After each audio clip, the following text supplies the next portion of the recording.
sakau, atvažiavau, sakau, sakysiu visiškai tiesą, nes važiavau, nežinau. Nežinau, kad mums meluot reikia. Nemeluosiu tikrai. Ne, tada gal... Ne, nemeluosiu. Ne, šimtai, kaip čia, koks formatas. Tiesiog, ką norite, sakai? Mano vardas Katerina, aš iš Vilniaus. Tiesiog mane pakvietė. Tikrai nežinau, kur važiuoju, kadangi dukra turėjo problemų, tai paėmiau su savimi ir dukrą. Ir nustebau, kad tokia puikia atmosfera, kad tiek daug meilės, tiek daug džiaugsmo, jokios baimės. Ir aš tikrai pajutau laimės skonį ir supratau, kad mūsų laimė gyvena viduje, o ne išorėje. Viskas patiko, absoliučiai viskas patiko. Nuoširdūs žmonės, šypsenos, nuoširdumas. Žinokit, labiausiai įsiminiau turbūt mūsų žygį su užmerktom akim. Kai nieko nematai, tu jauti ir tu pasitiki. Tu pasitiki tuo, kuris tave veda. Ir pasitiki pasauliu. Tu suvoki, kad pasaulis yra saugus. Nesvarbu, kad loja, nesvarbu, kad važiuoja.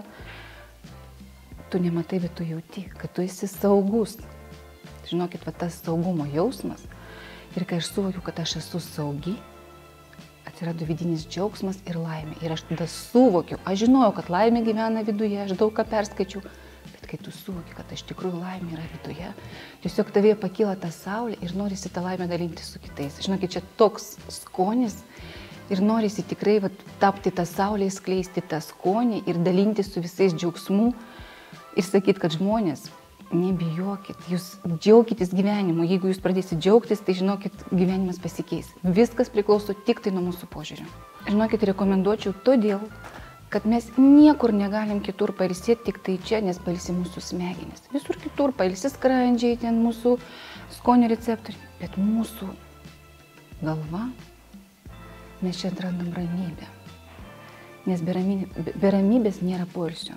Nes čia viskas iliuzija. Atrodo, ten nuvažiavai, ten daug įspūdžių palakstei, bet viduje tu neprimai. O čia, žinokit, iš tikrųjų atsiranda ta vidinė ramybė. Ir tu supranti, kad tu pailsėjai. O čia yra tikras poilsis. Poilsis tai yra ramybė vidinės. Svarbiausiai, nuraminti mūsų galvą.